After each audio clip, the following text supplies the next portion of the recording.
କହିଲେ ଆପଣଙ୍କୁ ଆକ୍ଚୁଆଲି ମୋର କହିବା କଥା ହେଉଛି ଏଇଟା ଆମେ ପାଳନ କରୁଛୁ ଏଇଥିପାଇଁ ସେ ଯେଉଁଟା କହିଲେ ୱାର୍ଲଡ ୱାର୍ ଯେଉଁ ପରେ ପରେ ଯେଉଁ କମନୱେଲ୍ଥ କଣ୍ଟ୍ରି ମାନେ ଆରମ୍ଭ କରିଥିଲେ ଯେଉଁ ପ୍ରୟାସ ସେ ପ୍ରୟାସଟା ଠିକ୍ ଅଛି ସେଇ ପ୍ରୟାସ ଅନୁସାରେ ଆରମ୍ଭ ହୋଇଥିଲା କିନ୍ତୁ ପରବର୍ତ୍ତୀ ଅବସ୍ଥାରେ ସେଇଟା 1993 ମସିହାରେ ଆମର ଗୋଟେ ଇଂଲଣ୍ଡରେ ଗୋଟେ ଜଣେ ବ୍ୟକ୍ତି ଯେ ତାଙ୍କର ଗୋଟେ NGO ଥିଲା ଯେଉଁଟା ଯାହାର ନାଁ ହେଉଛି ରୋଡ୍ ପିସ୍ ସିଏ ପ୍ରଥମେ ଏଇ ଯେଉଁ ୱାର୍ଲଡ ରିମେମ୍ବରାନ୍ସ ଡେ ମିନ୍ସ ଗୋଟେ ହେଉଛି ଯେଉଁମାନେ ଆକ୍ସିଡେଣ୍ଟରେ ଯେଉଁମାନଙ୍କର ଜୀବନହାନି ଘଟିଛି ସେମାନଙ୍କ ପାଇଁ ଓ ସେମାନଙ୍କର ପରିବାରଙ୍କ ପ୍ରତି ଗୋଟେ ସମବେଦନା ଜଣାଇବା ପାଇଁ ଆଜି ଦିନଟାକୁ ଫିକ୍ସ କରାଯାଇଛି।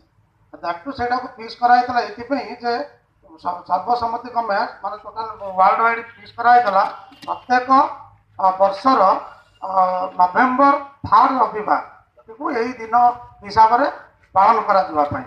ତେଣୁ ସେଇ ଅନୁସାରେ ଆମେ ଆଜି 2018 ମସିହା ନଭେମ୍ବର 3 ରବିବାର 18 ତାରିଖକୁ ଆମେ ଆଜି ୱାର୍ଲଡ ରିମେମ୍ବରାନ୍ସ ଡେ ହିସାବରେ ପାଳନ କରିବାକୁ ଯାଉଛେ ଏବଂ ପାଳନ କରୁଛେ।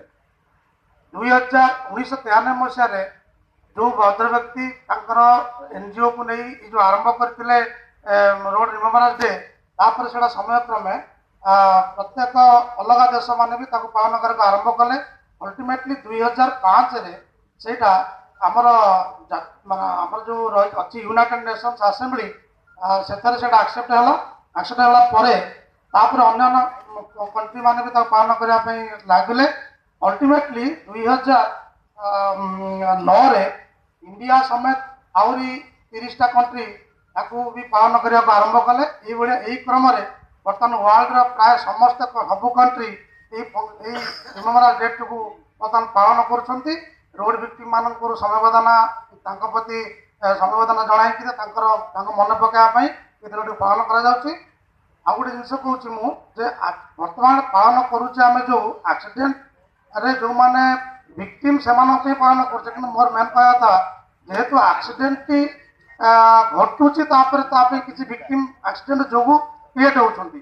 ମୋର କହିବା କଥା ଯେ ପ୍ରଥମେ ଯଦି ଆମେ ଆକ୍ସିଡେଣ୍ଟଟାକୁ ଇରାଡିକେଟ୍ କରିଦେବା ତାହେଲେ ଆମର ଭିକ୍ଟିମ୍ ଆକ୍ସିଡେଣ୍ଟ ଭିକ୍ଟିମ୍ ସୃଷ୍ଟି ହେବେ ନାହିଁ। ତ ସେଥିପାଇଁ ଆମକୁ ସମସ୍ତଙ୍କୁ ସଜାଗ ହେବାକୁ ପଡ଼ିବ। ମେନ୍ ମୁଖ୍ୟ ହେଉଛି ଯେ ରୋଡ୍ ସେଫ୍ଟି ଯେଉଁଟା ରୋଡ୍ ସେଫ୍ଟି ବିଷୟରେ ଆପଣମାନଙ୍କର କିଛି ନଲେଜ ଅଛି ସେ ଅନୁସାରେ ଆପଣମାନେ ଜାଣିଛନ୍ତି। ତାପରେ ଆମର ବି ପ୍ରତିବର୍ଷ ରୋଡ୍ ସେଫ୍ଟି ୱିକ୍ ବି ପାଳନ ହେଉଛି। ତା ସହିତ ଅଫିସ୍ ତରଫରୁ ବି କିଛି ସଚେତନତା ଶିବିର ସଚେତନତା କାର୍ଯ୍ୟକ୍ରମ ବି ନିଆଯାଉଛି। ରାସ୍ତାରେ ବି ଆମେ କିଛି ରୋଡ୍ ସେଫ୍ଟି ଆୱାରନେସ୍ ପ୍ରୋଗ୍ରାମ ବି କରୁଛୁ ଏବଂ ଅନ୍ୟ ସମସ୍ତଙ୍କୁ ଡ୍ରାଇଭର ମାନଙ୍କୁ ଏବଂ ସମସ୍ତ ଚାଳକ ସବୁ ଲୋକମାନଙ୍କୁ ଆମେ ଜଣାଉଛୁ। ଆମେ ମୋର କହିବା ହେଲା ଆମେ ସମସ୍ତେ ସେଇଟାକୁ ଧ୍ୟାନ ଦେଇକରି ପାଳିବା। ଆଉ ମେନ୍ ହେଉଛି ରୋଡ୍ ସେଫ୍ଟିଟାକୁ ଆମେ ଯଦି ଦେଖିବା ତାହେଲେ ଆଜି ଏଇ ଯେଉଁ ଦିନଟି ଆମେ ପାଳନ କରୁଛେ ତା ପାଇଁ ଯେଉଁ ଲୋକଙ୍କର ଧନହାନି ଘଟୁଛି କିମ୍ବା କ୍ଷତି ଘଟୁଛି ସେ କ୍ଷତି ଆଉ ହେବ ନାହିଁ। ସେଥିପାଇଁ ପ୍ରଥମେ ସମସ୍ତେ ସଜାଗ ହେବା ଦରକାର। ତାପରେ ବର୍ତ୍ତମାନର ରେକର୍ଡ ଅନୁସାରେ ଆମର ଓଡ଼ିଶାରେ ବର୍ତ୍ତମାନ ଦିନକୁ ଆମର ଏଠି ପ୍ରତ୍ୟେକ ଦିନକୁ ଓଡ଼ିଶାରେ ମିନିମମ୍ 12ଟି ଆକ୍ସିଡେଣ୍ଟ ହେଉଛି। ପ୍ରତ୍ୟେକ ଦିନ 12ଟି ଆକ୍ସିଡେଣ୍ଟ ହେଉଛି।